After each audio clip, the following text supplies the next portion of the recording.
اعوذ باللہ من الشیطان الرجیم بسم اللہ الرحمن الرحیم تلک حدود اللہ ومن یطع اللہ ورسولہ یدخلہ جنات تجری من تحتها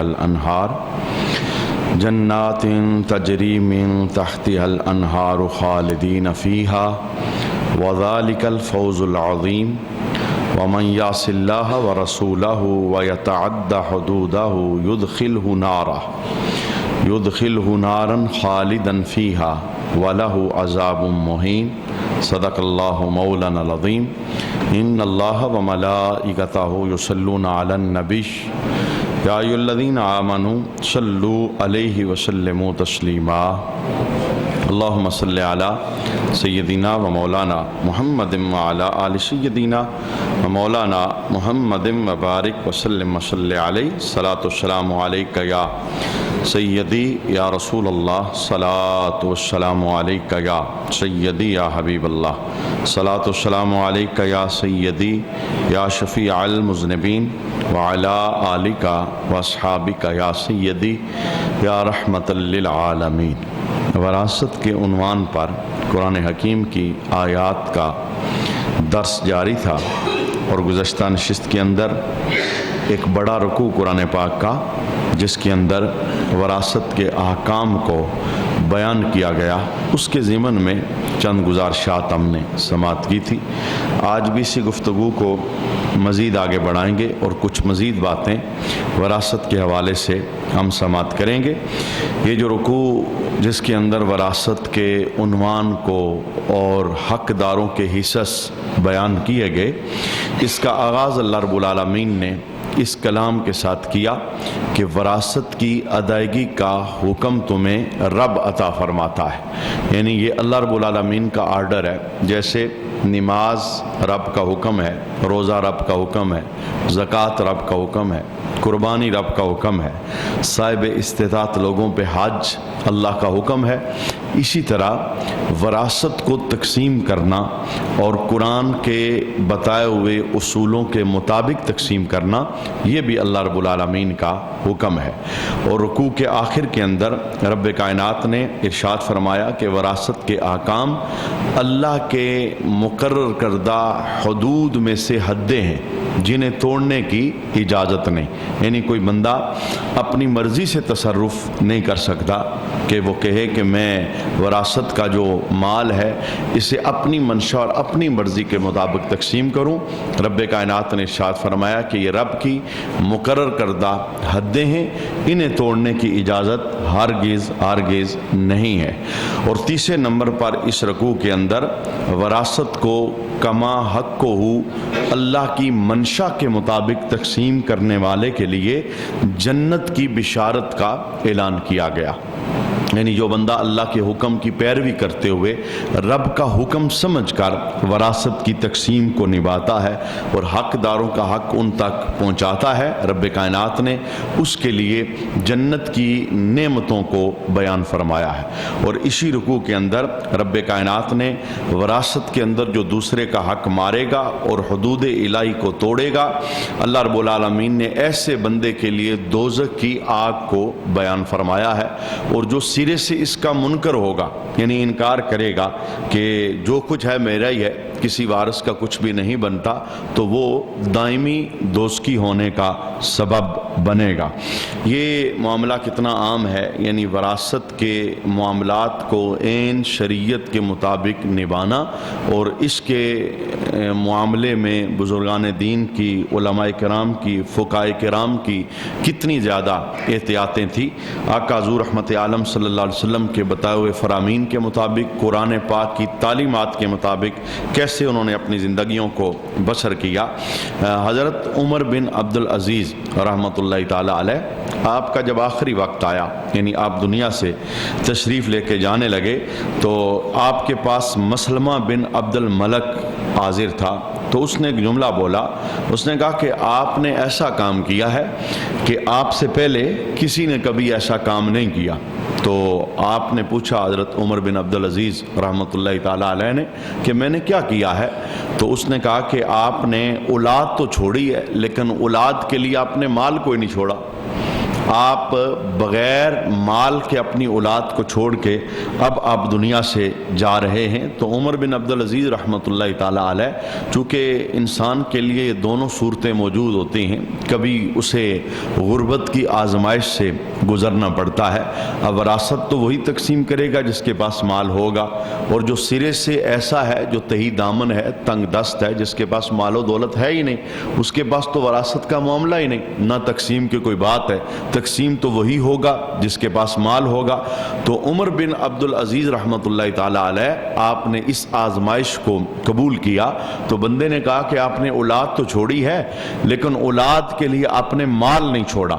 تو روح آپ کے جسم سے نکل رہی تھی، تو آپ نے کہا کہ مجھے سیدھا بٹھا دو۔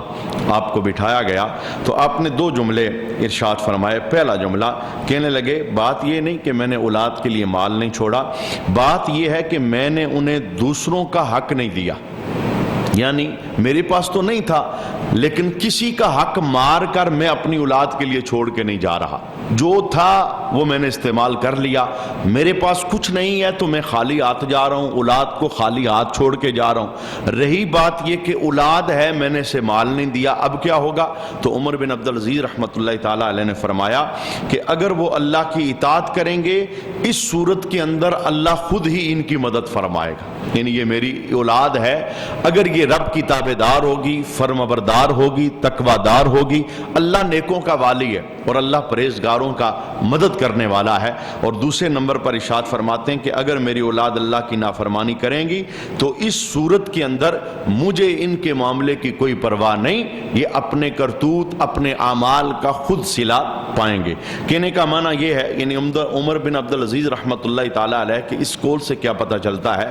یہ پتہ چلتا ہے کہ حلال مال اولاد کے لیے جتنا بھی چھوڑیں اس کی اجازت ہے، لیکن ہرگز مال حرام اولاد کے لیے نہیں چھوڑنا چاہیے۔ یعنی اگر بندہ کسی حقدار کا حق مارے، کسی وارث کا حق مارے اور پھر اسے اپنے قبضے کے اندر لے لے، اور پھر اس کے قبضے میں جو مال رہے گا اب یہ آگے ٹرانسفر ہوگا، جب اس کی روح نکلے گی تو یہ اس کی اولاد کے پاس جائے گا۔ اب یہ اس کی اولاد کے پاس جو جا رہا ہے اس کا تو تھا نہیں، یہ تھا مال حرام، یہ تو غصب کا مال تھا، ظلم کا مال تھا، قبضے کا مال تھا۔ اب اس کا نقصان کیا ہے کہ مال حرام چھوڑ کے جا رہا ہے، اس کی قبر کے اندر آگ کے اندر اضافہ ہوتا رہے گا، آگ اس کی قبر کے اندر بڑھتی رہے گی۔ اور دوسرے نمبر پر ہماری شریعت اس بات کو پسند کرتی ہے کہ اپنی اولاد کو صاحب مال بنا کے دنیا سے جایا جائے۔ یعنی یہ ناپسندیدہ کام نہیں کہ کوئی بندہ چھوڑ کے دنیا جا رہا ہے اور وہ اولاد کے لیے اتنی زمین چھوڑ کے جا رہا ہے تو شریعت اسے ناپسند کرتی ہے، بالکل نہیں۔ حلال کا جتنا بھی مال ہو، اگر کوئی بندہ اپنی اولاد کے لیے چھوڑ کے جا رہا ہے تو شریعت اسے کبھی بھی ناپسند نہیں کرتی۔ شریعت نے جہاں بھی ناپسندیدگی کا اظہار کیا ہے وہ ہے مال حرام، وہ ہے مال غصب، وہ ہے قبضے کا مال، یا کسی کا حق مار کر اولاد کے لیے چھوڑ کے جانا، یا حرام کی کمائی اولاد کے لیے چھوڑ کے جانا۔ اس چیز سے شریعت نے ہمیشہ منع کیا ہے اور مخالفت کی ہے۔ جہاں تک حلال کمائی کی بات ہے، حلال مال کی بات ہے، اس پر ہم ایک حدیث سماعت کرنا چاہتے ہیں۔ یہی تو وجہ ہے آقا حضور رحمت عالم صلی اللہ علیہ وسلم نے وصیت کے معاملے کے اندر یہ بات ارشاد فرمائی کہ تم تیسرے حصے سے زیادہ وصیت نہیں کر سکتے مال کے اندر۔ وصیت کیا ہے کہ بندہ اپنی زندگی کے اندر اس مال کی وصیت کر جائے کہ میرے بعد اس مال کا یہ کر دینا، دین کی راہ میں لگا دینا، مسجد بنا دینا، مدرسے میں دے دینا، غریب کو دے دینا، یا میں اپنی زندگی میں فلاں بندے کو اپنا مال دے کے جا رہا ہوں۔ تو شریعت نے کہا بھئی صرف تیسرے حصے تک تجھے اجازت ہے، تیسرے سے زیادہ نہیں۔ باقی جو 2 حصے ہیں وہ تیرے وارثوں کے ہیں، چونکہ وارثوں کو بے یار و مددگار چھوڑنا اس کی بھی شریعت ہرگز اجازت نہیں دیتی۔ اس پر ایک حدیث شریف ہے جسے حضرت سعد بن ابی وقاص رضی اللہ تعالی عنہ روایت کرتے ہیں کہ رسول اللہ صلی اللہ علیہ وسلم نے فرمایا انکا ان ترکت ولدکا اغنیاء، تیرا اپنے ورثاء کو غنی چھوڑنا، یعنی امیر چھوڑنا اور صاحب مال بنا کے چھوڑنا. فرمایا خیر من ان تترکہم عالۃ یتکففون الناس، فرمایا یہ انہیں محتاج چھوڑنے سے بہتر ہے کہ تمہارے بعد وہ لوگوں کے سامنے ہاتھ پھیلائیں. یعنی یہ اچھا ہے کہ تم اپنی اولاد کو مال دے کے جاؤ، صاحب مال بنا کے جاؤ، لیکن کون سا مال؟ مال حلال. کون سا مال؟ جو تمہارا اپنا ذاتی مال ہے، کسی کا حق مار کے نہیں، کسی کا قبضہ کر کے نہیں، اور کسی کی زمین جائیداد مال و دولت غصب کر کے دھوکے فراڈ کے ذریعے مال وہ اپنی اولاد کو نہ دے کے جاؤ. اس لیے کہ حدیث شریف کے اندر موجود ہے، آقا حضور رحمت عالم صلی اللہ علیہ وسلم نے فرمایا کہ اگر کوئی بندہ مال حرام چھوڑ کے قبر میں جاتا ہے تو قبر کے اندر اس کی قبر میں آگ کے انگاروں میں تب تک اضافہ ہوتا رہے گا جب تک پیچھے وہ مال بڑھتا رہے گا. مثال کے طور پہ ایک بندہ 2 کنال 10 کنال 15 کنال زمین غصب کر کے دنیا سے چلا گیا. زمین تو جانے والی نہیں، یہ تو کہیں نہیں جائے گی، یہ تو ادھر ہی ہے، یہ تو نسل در نسل آگے منتقل ہوگی. اس کے پاس تھی، اس کے بیٹوں کے پاس آئی، پھر آگے جائے گی. جب تک یہ زمین کا سرکل آگے چلتا رہے گا، چونکہ غصب اس نے کی تھی، جرم اس نے کیا تھا، تو برابر مسلسل قبر کے اندر آگ کے انگاروں کے اندر اضافہ ہوتا رہے گا. تو جب حال یہ ہے کہ یہ قبضہ پھر ہمارے اپنے گلے کا توق بننے والا ہے اور یہ غصب کا مال ہماری اپنی آگ کے اندر اضافے کا سبب بننے والا ہے، تو خود اپنے ہاتھوں سے اپنے لیے آگ کو خریدنا یہ کہاں کا انصاف ہے اور کہاں کی دانائی اور عقل مندی ہے. یعنی مزے تو کوئی اور کرے. یہی وجہ ہے حضور غوث اعظم رضی اللہ تعالی عنہ غفلت سے اٹھانے کے لیے یہ جملہ بولا کرتے تھے. آپ فرماتے تھے کہ مکانات کی تعمیر کا سلسلہ جاری ہے، رہے گا کوئی حساب تو دے گا. یعنی اگر مکان بناتے ہوئے جائیداد بناتے ہوئے تو نے کوئی مال حرام وہاں پر لگایا ہے، اب تو نے تو رہنا نہیں، رہنا تو کسی بھی نہیں، بن گیا ہے، تو اپنے حصے کا ٹائم گزارے گا اور پھر تو دنیا چھوڑ کے چلا جائے گا. تو حضرت شیخ عبد القادر جیلانی رضی اللہ تعالی عنہ آپ ارشاد فرماتے ہیں رہے گا کوئی اور حساب تو دے گا. رہے گا کوئی اور مانا کیا؟ جیسے ہی تیرے جسم سے روح نکلے گی پھر کسی اور نے رہنا ہے، وارث تو کوئی اور بنے گا، مالک تو کوئی اور بنے گا. لیکن اگر تو نے اسے بناتے ہوئے، تعمیر کرتے ہوئے، اسے قائم کرتے ہوئے حلال حرام کا فرق قائم نہیں رکھا اور حرام مال یہاں لگاتا رہا، دھوکہ کرتا رہا، قبضہ کرتا رہا، غصب کرتا رہا، ظلم کرتا رہا، تو پھر جس نے یہاں رہنا ہے حساب اس نے تو نہیں دینا، حساب تو نے دینا ہے جس نے بنایا ہے. لہٰذا شریعت ہمیں ہر قدم پھونک پھونک کر رکھنے کا حکم ارشاد فرماتی ہے، اس لیے کہ ہر چیز کا حساب دینا ہوگا. خاص کر کے جو مال کا معاملہ ہے، آقا حضور رحمت عالم صلی اللہ علیہ وسلم نے ارشاد فرمایا بزم عشر کے اندر بندہ اللہ کے دربار سے اس وقت تک قدم نہیں اٹھا سکے گا جب تک 5 سوالوں کے جواب نہ دے لے. ان 5 میں سے 2 سوال یہ ہیں. کیا؟ پہلا سوال مال کہاں سے کمایا تھا، اور دوسرا سوال مال کہاں پہ لگایا تھا. کمائی بھی پوچھی جائے گی، لگائی بھی پوچھی جائے گی. یعنی کہاں سے ذرائع آمدن کیا ہے، کما کہاں سے رہا ہے، غصب کا تو نہیں، چوری کا تو نہیں، دھوکے کا تو نہیں، ملاوٹ کا تو نہیں، ظلم تو نہیں کیا، قبضہ تو نہیں کیا، کسی کا حق تو نہیں مارا، کسی وارث کا حصہ تو نہیں دبا کے رکھا ہوا، اس طرح کا مال تو نہیں ہے. فرمایا یہ بھی پوچھا جائے گا مال آیا کہاں سے، اتنی زمین بنی تو بنی کیسے، جائیداد اتنی آئی تو آئی کہاں سے. یہ دنیا کے اندر اگر کوئی کورٹ کچہری ایسی نہیں کہ جہاں ہمیں کھڑا کر کے ہم سے سوال کیا جا سکے، آخرت میں تو اللہ نے ایک کچہری بنائی ہے جہاں پائی پائی کا حساب لیا جائے گا اور پوچھا جائے گا، اور اس وقت تک بندہ رب کے دربار سے ایک قدم بھی نہیں اٹھا سکے گا جب تک وہ حساب اپنا پورا نہ کر لے کہ مال کہاں سے کمایا. اور پھر بات یہاں ختم نہیں ہوگی، ساتھ یہ بھی پوچھا جائے گا بتا مال کہاں پہ لگایا. مال لگانے والی جگہوں کے متعلق بھی بزم عشر کے اندر اللہ کے دربار کے اندر حساب دینا پڑے گا. تو ہم نے مال کے متعلق یعنی وراثت کے متعلق ایک بات یہ بھی سماعت کی کہ وراثت کے معاملے کے اندر احتیاط درکار ہے. اور بعض اوقات یوں ہوتا ہے کہ رنجش کی وجہ سے، ناراضگی کی وجہ سے جانے والا بندہ کسی وارث کو حق سے محروم کر دیتا ہے. میں اس پر 2 حدیثیں آپ کے سامنے پیش کرنا چاہتا ہوں. باپ یہ نہیں چاہتا کہ میری فلاں اولاد کو کچھ ملے. کیوں؟ نافرمان ہے. کیوں؟ اس کی میرے ساتھ لگتی نہیں ہے. یعنی یہ میں نے گزشتہ نشست کے اندر بھی عرض کیا ہے کہ ماں باپ کو بھی اللہ کے دربار کے اندر جواب دہی کرنا پڑے گی. اولاد کے معاملے کے اندر عدل و انصاف کو قائم رکھنا ساری زندگی، پورا جھکاؤ ایک ہی طرف کر لینا، یہ معاملہ بالکل اچھا نہیں ہے. اور یہ اللہ کے دربار کے اندر بہت سختی کے ساتھ اس معاملے کے متعلق پوچھا جائے گا کہ تو باپ تھا، تو ماں تھی، تجھے تو ہر معاملے کے اندر اولاد کے ساتھ عدل و انصاف کرنا چاہیے تھا.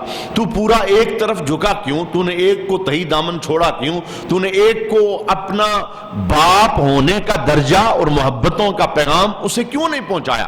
اب اگر جانے والا بندہ وراثت سے کسی ایک کو محروم کرنا چاہتا ہے، وجہ کیا ہے؟ کوئی رنجش ہے، کوئی دشمنی ہے، کوئی ذاتی اناد ہے، کوئی بھی نافرمانی کا معاملہ ہے، اس پر رسول اللہ صلی اللہ علیہ وسلم نے کچھ احادیث ارشاد فرمائی ہیں. آئیے سنتے ہیں. میرے محبوب کریم علیہ السلام نے فرمایا مرد و عورت 60 سال تک اللہ کی اطاعت اور فرمانبرداری کرتے رہتے ہیں. یعنی زندگی کا اینڈ بیان کیا، چونکہ حدیث میں ہے نا کہ اس امت کی اوسط عمر 60 سے 70 سال ہے، تو میرے محبوب نے اس کو بیان کیا. معنی کیا تھا؟ لمبے عرصے تک مرد و عورت اللہ کی اطاعت اور فرمانبرداری کرتے رہتے ہیں. پھر کیا ہوتا ہے؟ جب ان کی موت کا وقت قریب آتا ہے، وہ وصیت میں کسی وارث کو نقصان پہنچاتے ہیں. اچھا، وہ نقصان کیسا ہے؟ جو دور حاضر کا ایک بہت بڑا المیہ ہے. یعنی باپ دنیا چھوڑتے ہوئے اپنی موجودگی کے اندر جائیداد اپنے بیٹوں کو دے کے جانا چاہتا ہے. بیٹی بھی اسی کی ہے، اس کے جگر کا ٹکڑا ہے، اس کی اولاد ہے، اس کے لیے رحمت ہے، اس کے لیے کرم ہے، اس کے لیے بخشش کا ساون ہے.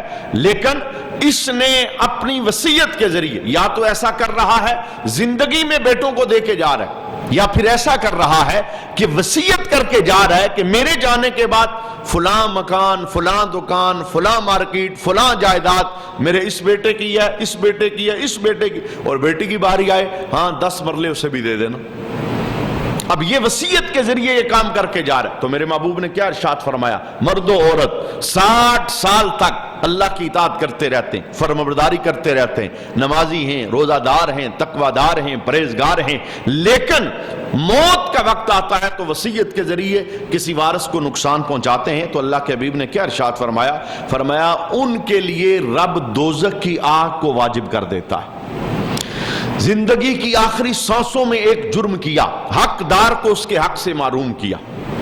وہ ذہن کے اندر کچھ بھی تھا، فرمایا اس ذہن کے اندر جو ہرس اور لالچ تھی اس کی بنا پر اس نے وصیت کے ذریعے وارث کو نقصان پہنچایا.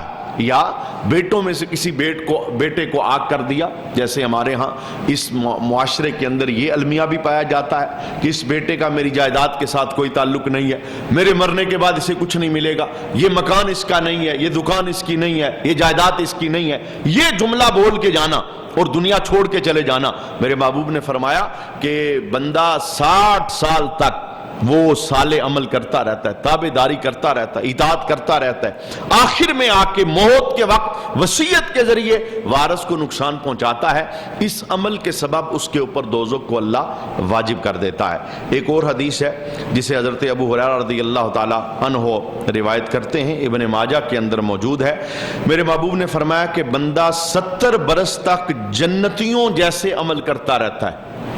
چونکہ اس امت کی جو عمر ہے 60 سے 70 بیان کی گئی، ایک حدیث میں 60 کا تذکرہ ہوا، دوسری کے اندر 70 کا تذکرہ ہوا. فرمایا بندہ 70 سال تک، یعنی عمر کی آخری جو لمٹ ہے اسے بیان کیا گیا، آخر تک بندہ جنتیوں والے عمل کرتا رہتا ہے، اچھی راہ پر، اچھے کام، اچھا رستہ، اس کو منتخب کر کے وہ زندگی بسر کرتا رہتا ہے.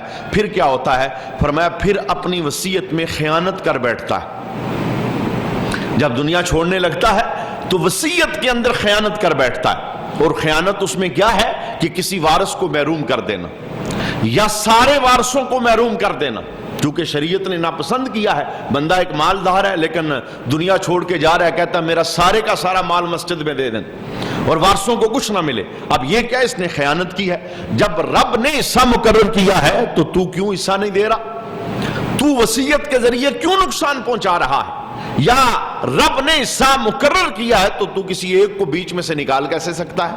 یہ اپنا بنایا ہوا حصہ تو نہیں، بیٹی کا حصہ یا بیٹے کا حصہ، یہ رب نے مقرر کیا ہے اور یہ اللہ کی بنائی ہوئی حدیں ہیں، تو نے ان حدوں کو کیوں توڑا؟ تو میرے محبوب فرماتے ہیں 70 سال تک بندہ جنتیوں والے عمل کرتا ہے اور آخری ٹائم آتا ہے وصیت میں خیانت کر بیٹھتا ہے، لیکن پھر کیا ہوتا ہے؟ میرے محبوب فرماتے ہیں کہ اس کا خاتمہ برے عمل پر ہوتا ہے اور وہ دوزخ میں داخل ہو جاتا ہے، کیونکہ العبرۃ بالخواتیم، اعتبار خاتمے کا ہوتا ہے، یعنی انسان کی زندگی کا آخری عمل، اس کا بڑا عمل دخل ہوتا ہے انسان کے نام اعمال کے اندر، کہ انسان جب دنیا چھوڑ رہا تھا تو اس نے کیا کیا؟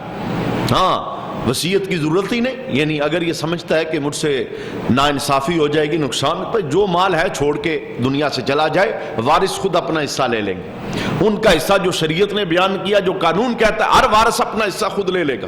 لیکن اگر یہ دنیا میں عقل مندی کر کے وصیت کے ذریعے کسی وارث کو محروم کرنا چاہتا ہے تو یہ اس کے حق کے اندر بہتر نہیں ہے۔ میرے محبوب نے فرمایا کہ کوئی بندہ 70 سال تک جنتیوں والے کام کرتا ہے پر وصیت میں خیانت کرتا ہے تو پھر کیا ہوتا ہے کہ وہ برے خاتمے پر دنیا سے جاتا ہے اور دوزخ میں داخل ہو جاتا ہے۔ اور حدیث کا دوسرا جملہ فرمایا کوئی بندہ 70 برس تک دوستیوں والے کام کرتا ہے لیکن اپنی وصیت میں انصاف سے کام لیتا ہے، مانا کیا؟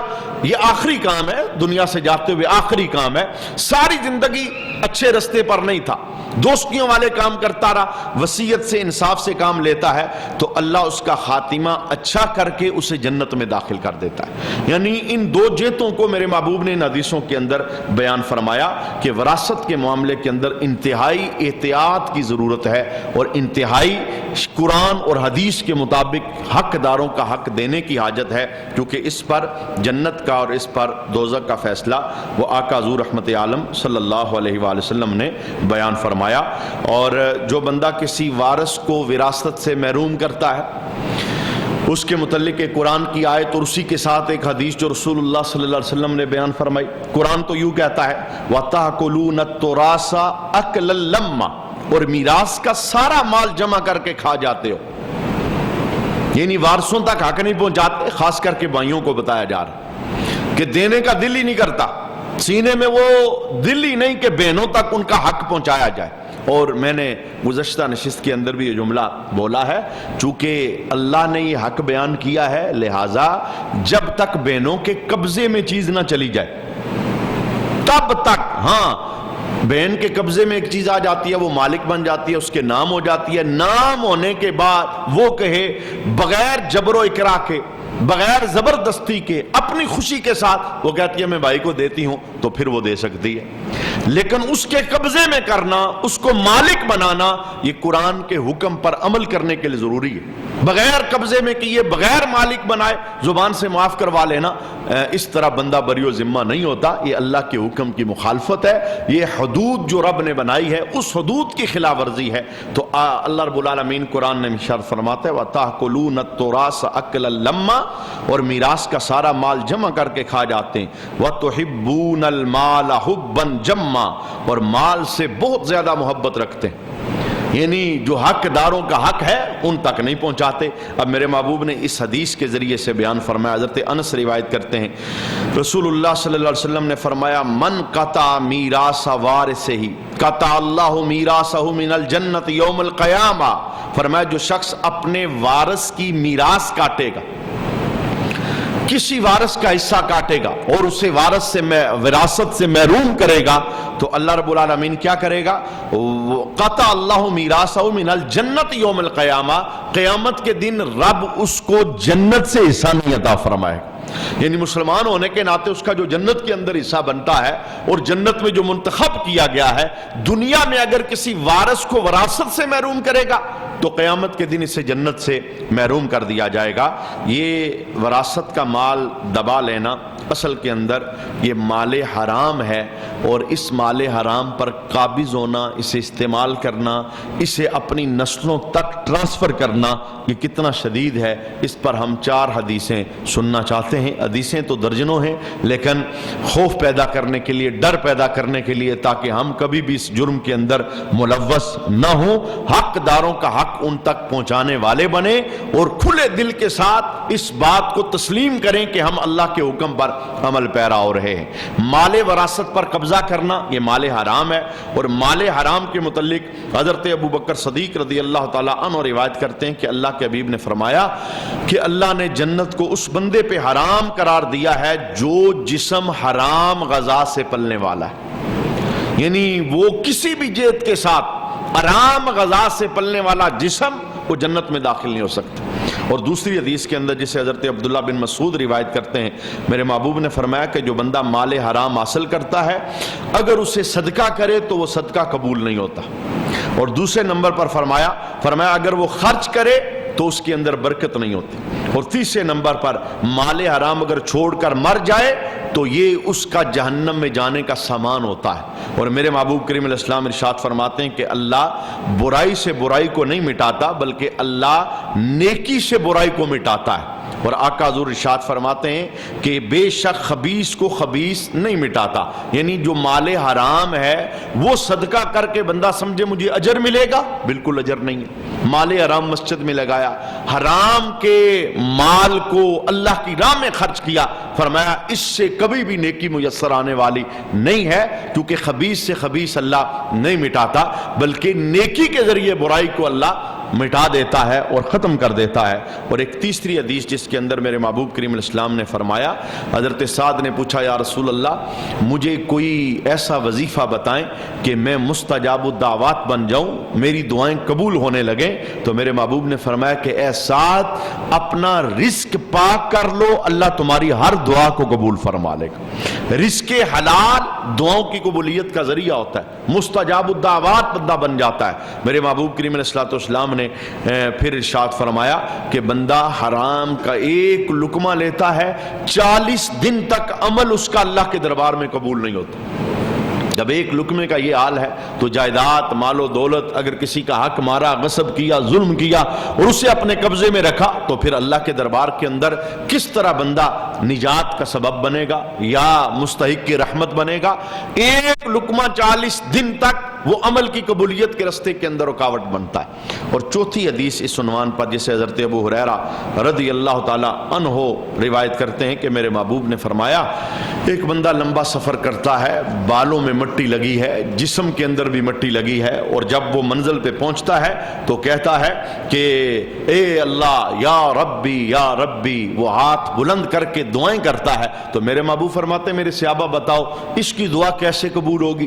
جو پہن کے آیا ہے حرام کا ہے، جو کھا کے آیا ہے حرام کا ہے، جو پی کے آیا ہے حرام کا ہے، جو سفر میں لگا کے آیا ہے وہ حرام کا ہے، اس کی دعا کبھی بھی قبول ہونے والی نہیں ہے۔ تو گویا مال حرام یہ ہر لحاظ کے ساتھ نحوست ہے، خصوصاً چونکہ وراثت کے اندر زیادہ تر زمینوں کا معاملہ ہوتا ہے۔ میں اس پر بھی 2 حدیثیں اور آج کی نشست کی آخری حدیثیں آپ کے سامنے پڑھنا چاہتا ہوں۔ یعنی جس بندے نے کسی وارث کے حق کو مارا، حقدار کا حق اس تک نہیں پہنچایا، زمین اس کی نہیں تھی اس نے قبضہ کر لیا، بنتی نہیں تھی یہ اس پہ غاصب ہو گیا اور ظالم بن کے بیٹھا رہا، پھر اسے اپنی نسل میں آگے منتقل کر دیا، اس کی سزا کو میرے محبوب کریم علیہ السلام نے بیان فرمایا۔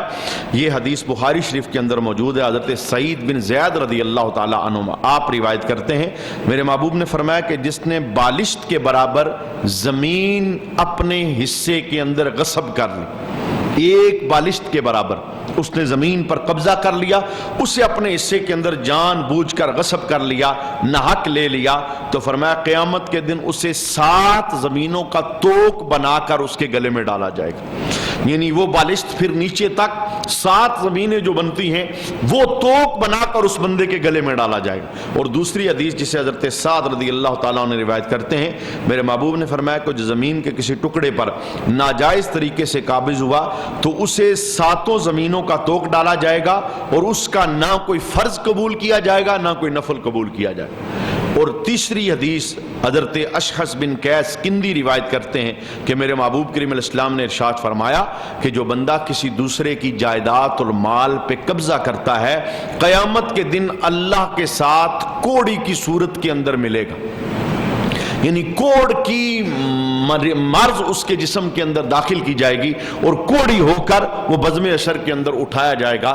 اللہ تعالیٰ اپنی حفاظت کا ہمیں نور عطا فرمائے، اور وراثت کے معاملات کے اندر جو شریعت نے ہمیں احتیاطیں دی ہیں اللہ انہیں پیش نظر رکھ کے حق داروں تک حق پہنچانے کی توفیق عطا فرمائے، اور قرآن اور سنت کے مطابق زندگیاں بسر کرنے کی اللہ ہمیں سعادت عطا فرمائے، اور حدود کی پاسدار کی اللہ توفیق عطا فرمائے۔ وما علینا